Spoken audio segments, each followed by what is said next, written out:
یصلون علی النبی، کہ اللہ تعالیٰ اور اس کے نورانی فرشتے رسول پاک صلی اللہ علیہ وآلہ وسلم پر درود و سلام بھیجتے ہیں، تو اے مومنو تم بھی جب رسول پاک کا نام آئے تو درود و سلام بھیجا کرو۔ تو درود و سلام کے بارے میں آج مولانا صاحب سے بہت کچھ جانیں گے، لیکن پہلے تو یہی جان لیں کہ درود پاک کا آغاز کب سے ہوتا ہے اور درود اور سلام دونوں میں کیا فرق ہے؟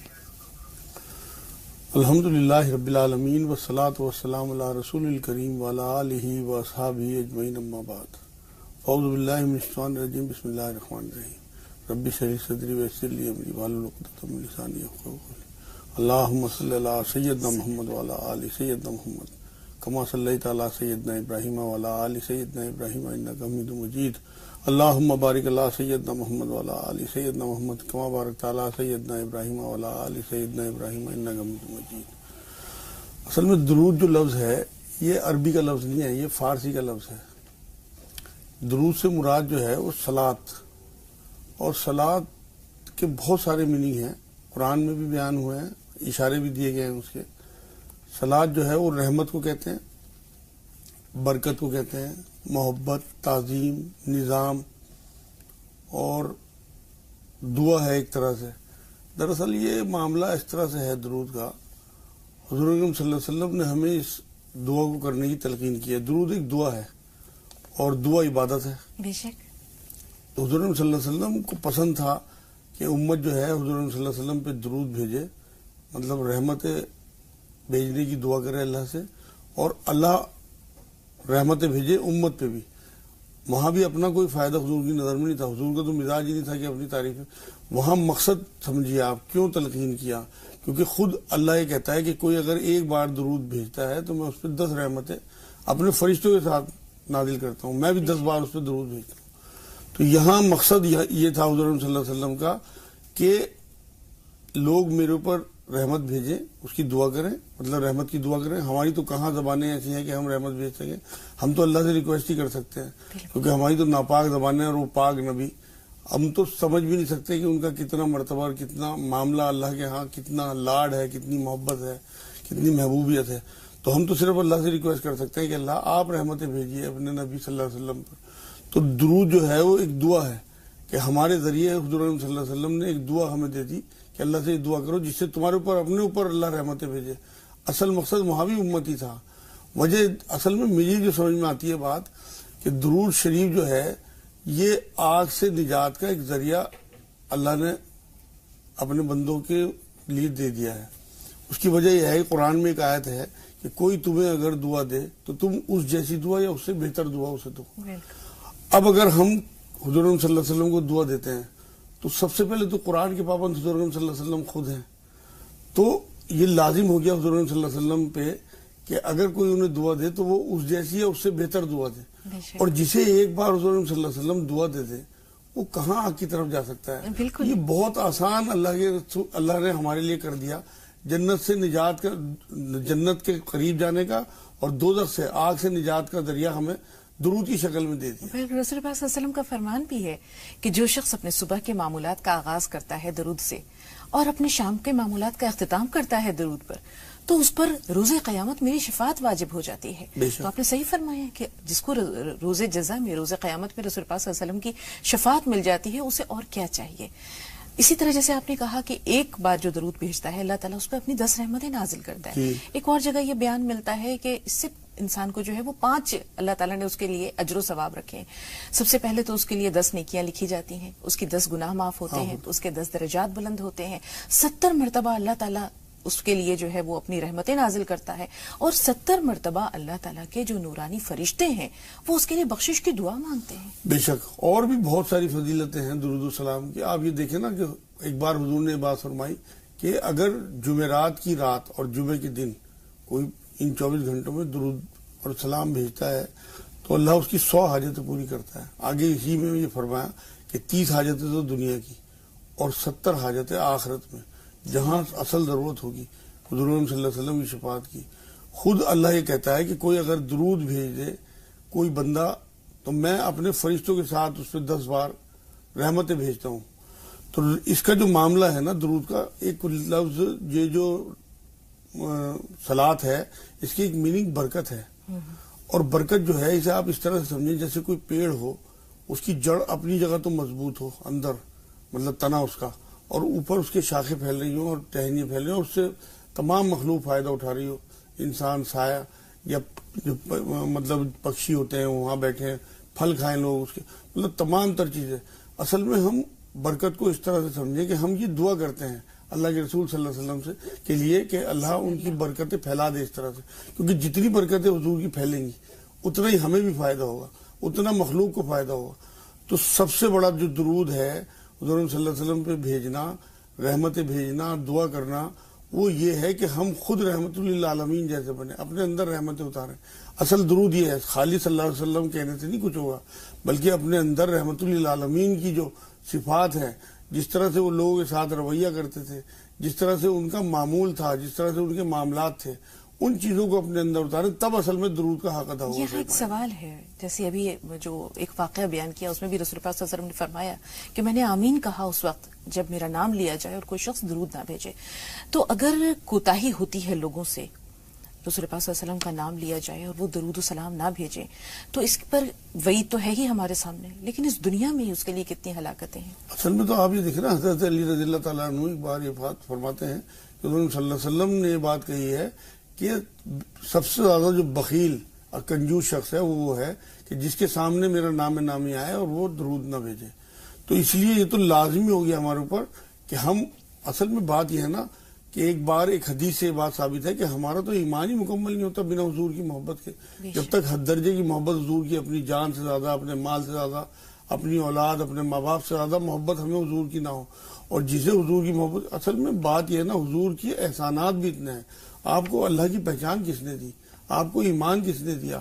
آپ کو حساب کتاب آخرت کی جو پہچان ہے وہ کس نے دی؟ تو حضور صلی اللہ علیہ وسلم کی جتنی محنت ہے، جتنا انہوں نے ہمارے لیے کیا ہے امت کے لیے، یہاں بھی میں شروع میں بتا رہا تھا آپ کو کہ یہاں جو درود و سلام پڑھوانے کا مقصد ہے وہ اپنی تعریفیں نہیں ہے، خدا نہ خواستہ حضور کا تو مزاج نہیں تھا، بالکل سادگی تھی۔ یہاں بھی مقصد یہ ہے کہ حضور پسند اس لیے کرتے تھے کہ لوگ درود و سلام پڑھیں اور اللہ ان پہ برکتیں نازل کرے۔ بالکل، یہاں آپ نے اللہ تعالیٰ کے بعد اللہ کے رسول سے محبت کا ذکر کیا ہے۔ جب تک رسول پاک صلی اللہ علیہ وسلم کی محبت جو ہے انسان کے دل میں نہیں ہے، یا رسول پاک کا وجود، آپ کی ذات اقدس ہمارے دل میں، اپنے مال، اپنے اسباب، بال بچوں سب سے زیادہ ہونی چاہیے، تب ہم کہہ سکتے ہیں کہ ہم نے رسول پاک صلی اللہ علیہ وسلم سے محبت کا حق کسی حد تک ادا کیا۔ ہمارے سامنے بہت ساری مثالیں موجود ہیں۔ مجاز صاحب، حضرت خبیب کو سولی دی جا رہی ہے، 40 نیزہ بردار آپ کے چاروں طرف کھڑے ہیں، مشرکین مکہ آپ کو کہہ رہے ہیں کہ ابھی بھی وقت ہے، پھر جاؤ دین محمد سے، لیکن وہ کہتے ہیں کہ نہیں، اب تو اسلام میرے رگو پہ میں جاری و ساری ہے، میں جان دے سکتا ہوں لیکن اسلام نہیں چھوڑ سکتا۔ تو طرح طرح کی اذیتیں وہ دیتے ہیں، پھر آخر میں یہ بھی کہتے ہیں کہ صرف اب عزت کی بات آ گئی، وہ کہتے ہیں کہ صرف یہی کہہ دو کہ کاش کہ میری جگہ محمد ہوتے، ہم تمہیں چھوڑ دیں گے، تمہاری جان نہیں لیں گے۔ وہ کہتے ہیں کیا بکتے ہو، ہم گوارا بھی نہیں کر سکتے کہ حضرت محمد مصطفیٰ صلی اللہ علیہ وسلم کو ایک سوئی کی نوک بھی چپ جائے، ہماری جانیں قربان، ہمارے مال قربان، ہمارے بچے قربان، سب کچھ قربان۔ اور وہ لوگ کس طرح بے دردی سے حضرت خبیب کو سولی دیتے ہیں، لیکن وہ کہتے ہیں کہ نہیں، رسول اللہ تعالیٰ سے کہتے ہیں، بول کے فریاد کرتے ہیں کہ اپنے حبیب اقدس کی خدمت میں میرا سلام پیش کر دینا۔ ادھر آپ کو سولی دی جاتی ہے، نیزے آپ کے جسم کو چھلنی کرتے ہیں، ادھر حضرت جبرائیل رسول پاک صلی اللہ علیہ وسلم کے پاس مدینہ منورہ میں حاضر ہوتے ہیں اور وہ کہتے ہیں کہ یا رسول اللہ، خبیب کا سلام قبول کیجئے۔ رسول پاک اشکبار ہو جاتے ہیں اور کہتے ہیں کہ میرا خبیب اللہ کے بارگاہ میں پہنچ گیا، جنت میں پہنچ گیا۔ تو یہ ہے رسول پاک صلی اللہ علیہ وسلم سے محبت۔ اصل میں تو محبت کا اظہار ہی جو ہے یہ صلاۃ و سلام ہے۔ آپ یہ دیکھیں نا، اللہ نے نماز میں ہمیں پابند کر دیا، اتحیات میں ہمارے لیے ضروری ہے کہ ہم جو ہے حضور صلی اللہ علیہ وسلم پہ سلامتی بھیجیں۔ اصل بات یہ ہے کہ یہ دعا ہے، اگر ہم حضور صلی اللہ علیہ وسلم کے لیے دعا کر رہے ہیں تو حضور پابند ہو گئے ہمیں دعا دینے کے لیے، یہ ہماری بخشش کا سبب آ گیا۔ حضور صلی اللہ علیہ وسلم سے حد درجے کی محبت اللہ کو ہے، وہ جو آپ نے آیت شروع میں پڑھی ہے، سورہ احزاب کی 56 نمبر آیت ہے، ان اللہ و ملائکتہ یصلون علی النبی۔ وہاں اللہ یہ بتانا چاہتے ہیں کہ میرے فرشتے تعظیم کرتے ہیں، محبت کرتے ہیں اور رحمتیں بھیجتے ہیں اللہ کے نبی پہ، اے لوگو تم بھی بھیجا کرو۔ اس کی وجہ یہی ہے کہ اللہ، آپ یہ دیکھیں نا، کسی بچے سے آپ محبت کریں، اس کے گھر والوں کو بھی بچوں سے بہت محبت ہوتی ہے، تو لازمی آپ کے لیے ان کے دل میں کچھ نہ کچھ سافٹ کارنر آ جائے گا۔ جب آپ اللہ کے رسول صلی اللہ علیہ وسلم کے لیے جذبات رکھیں گے، ان کے لیے برکات کے، رحمت کے، تو اللہ کیونکہ خود اللہ کے رسول صلی اللہ علیہ وسلم کو بے انتہا پسند کرتے ہیں، لاڈ کرتے ہیں، محبت کرتے ہیں، تو لازمی ہمارا تعلق اللہ سے بڑھے گا. تو درود جو ہے وہ اللہ سے تعلق بڑھانے کے لیے بھی ہمارے لیے بہت ضروری ہے. اصل بات یہ ہے کہ درود کو ہم اس طرح سے سمجھیں کہ اللہ اور رسول صلی اللہ علیہ وسلم سے جوڑنے کے لیے ہمارے لیے بہت ضروری ہے. اصل میں بات یہ ہے نا کہ ہم کسی کو جب دعا دیتے ہیں اس کے پیٹھ پیچھے تو ہمارا گمان اس کے ساتھ ہوتا ہے. تو جب حضور صلی اللہ علیہ وسلم پہ، کیونکہ یہ بات بھی ثابت ہے کہ حضور پہ ہمارے درود پیش ہوتے ہیں. ایک حدیث میں ہے کہ حضور نے فرمایا کہ بہت سارے فرشتے جو ہیں وہ پھیلے ہوئے ہیں کائنات میں، جو چاروں طرف سے درود اکٹھا کر کے اور وہ پیش کرتے ہیں لوگوں کا. تو جب حضور صلی اللہ علیہ وسلم پہ درود پیش کیا جائے گا تو لازمی بات ہے کہ وہ ہمارا گمان بھی ساتھ ہوگا. تو وہ گمان جو ہے تو حضور صلی اللہ علیہ وسلم پھر جب ہمیں پلٹ کے دعا دیں گے تو حضور کا گمان بھی ہمارے ساتھ ہوگا کہ ہم ان کے گمان میں ہوں گے. یہ ہے اصل چیز درود کی جو فضیلت بڑھاتی ہے. تو اس لیے ہم لوگوں کو یہ چاہیے کہ ہم میکسیمم درود بھیجیں حضور صلی اللہ علیہ وسلم پہ اپنے لیے، اس میں ہمارا اپنا فائدہ ہے. حضور صلی اللہ علیہ وسلم کے تو مرتبے اللہ بلند کر رہے ہیں، ہم تو کچھ بھی نہیں کر سکتے اس میں، ہم تو اتنے کمزور ہیں. اس میں تو صرف اور صرف ہمارا اپنا فائدہ ہے درود و سلام میں. بالکل. یہاں ایک سوال اور ہے مجاز صاحب، ہم دیکھتے ہیں کہ دعاؤں کی قبولیت یا مستجاب الدعوات ہو جاتا ہے انسان اگر وہ درود پاک کی عادت ہوتی ہے اسے، یا دعاؤں بہت سارے وظائف کے اول و آخر میں بھی آپ سب تاکید کرتے ہیں کہ اس میں درود پاک پڑھ لیا جائے. تو اللہ تعالیٰ سے دعائیں قبول کروانے کے لیے درود و سلام کتنا ضروری ہے. اور رسول پاک صلی اللہ علیہ وسلم کی زیارت کے بارے میں بھی کہا جاتا ہے کہ وہ شخص جو بہت نیک ہوتا ہے، اچھا سچا مومن اور مسلمان ہوتا ہے اور درود پاک اس کے معمولات میں سے ہوتا ہے، تو کبھی کبھی رسول پاک صلی اللہ علیہ وسلم کا دیدار بھی اسے نصیب ہوتا ہے. بے شک. اصل میں درود جو ہے نا اس لیے دعا اسے آگے پیچھے پڑھایا جاتا ہے لوگ جو تلقین کرتے ہیں، کیونکہ دعا خود ایک درود ہے. جب آپ حضور صلی اللہ علیہ وسلم سے دعا شروع کریں گے اور بیچ میں آپ اپنی دعائیں کریں گے، آخر میں پھر حضور صلی اللہ علیہ وسلم، تو آپ کی دعائیں جو ہیں جب وہ درود اوپر جائے گا اللہ کے یہاں، وہ دعا اوپر جائے گی تو آپ کی تمام دعائیں اوپر چلی جائیں گی اور قبولیت اس کی بڑھ جائے گی. اور درود کا معمول تو اتنا ضروری ہے. اصل میں ایک صحابی ہیں ابی بن کعب رضی اللہ تعالیٰ عنہ، حضور صلی اللہ علیہ وسلم کی بارگاہ میں ایک بار بیٹھے تھے اور بتانے لگے کہ حضور میرے جو اذکار ہیں، جو میں معاملات ہیں، ان میں لگ بھگ چوتھائی حصہ آپ کے اوپر درود بھیجتا ہوں، کیا یہ کافی ہے؟ حضور نے ہاں کافی ہے، لیکن اور بڑھا دو تو اچھا ہے. تو وہ پوری حدیث ہے. پھر انہوں نے کہا اچھا حضور میں آدھا کر دوں گا. حضور نے اگر اچھا ہے لیکن بڑھا دو تو اچھا ہے. تو انہوں نے کہا حضور میں پورا ٹائم اپنے اذکار کا درود شریف پڑھا کروں گا. تب حضور راضی ہوئے، خوش ہوئے اور یہ کہا کہ اب تجھے کوئی غم اور کوئی پریشانی نہیں آئی، تمہارے گناہ بھی معاف اور تمہارے غم بھی دور، غم بھی دور ہو جائیں گے. تو یہ جو اس طرح کی جو حضور صلی اللہ علیہ وسلم ہمیں تلقین کر کے گئے ہیں، اس کا اشارہ یہی ہے کہ ہماری بخشش کا سبب دنیا میں آسانی ہے اور آخرت میں بخشش. اور یہ حضور صلی اللہ علیہ وسلم کی وصال مبارک کے بعد بھی چلتا رہے گا. کیونکہ ابو درداء رضی اللہ تعالیٰ عنہ نے ایک بار جب حضور نے کہا نا کہ درود بھیجا کرو جس سے تمہاری پریشانی دور ہوں گی، تمہارے گناہ معاف ہوں گے، تو ابو درداء رضی اللہ تعالیٰ عنہ نے پوچھا حضور کیا آپ کے وصال کے بعد بھی یہ سلسلہ جاری رہے گا؟ حضور نے ہاں، نبیوں کو قبر کی مٹی نقصان نہیں پہنچاتی، نبی اپنی قبر میں زندہ ہوتے ہیں اور انہیں رزق دیا جاتا ہے. تو حضور کے بعد بھی یہ سلسلہ جاری ہے کہ ہمارے جو درود ہیں فرشتے حضور صلی اللہ علیہ وسلم کے اوپر پیش کرتے ہیں. اب آپ دیکھیں نا کہ ایک حدیث یہی ملتی ہے کہ ہمارے ماں باپ کے نام کے ساتھ ہمارے درود حضور پہ پیش کیے جاتے ہیں. تو جب ہمارا نام حضور صلی اللہ علیہ وسلم کے سامنے آئے گا، بار بار آپ کسی بزرگ کو سلام کریں تو لازمی بات ہے کہ وہ ایک دن ہی پوچھیں گے بچہ کس کا ہے، تو وہ جواب دیا جائے گا کہ فلاں کا. تو لازمی ان کو آپ سے محبت ہو جائے گی. تو جب ہم بار بار حضور صلی اللہ علیہ وسلم پہ درود و سلام بھیجیں گے تو لازمی حضور صلی اللہ علیہ وسلم کی توجہ بھی ہمارے پر ہوگی. بالکل، اور اللہ تعالیٰ کی رحمتیں اور برکتیں بھی نازل ہوں گی. دو کالرز کافی دیر سے منتظر ہیں. مجاز صاحب آئیے مل کر اپنے کالرز کا رخ کرتے ہیں، ان سے بات کرتے ہیں. ارشی فون لائن پہ موجود رہیے گا. پہلے علینا سے بات کرتے ہیں، پھر آپ کی طرف بھی آئیں گے. جی بتائیے علینا.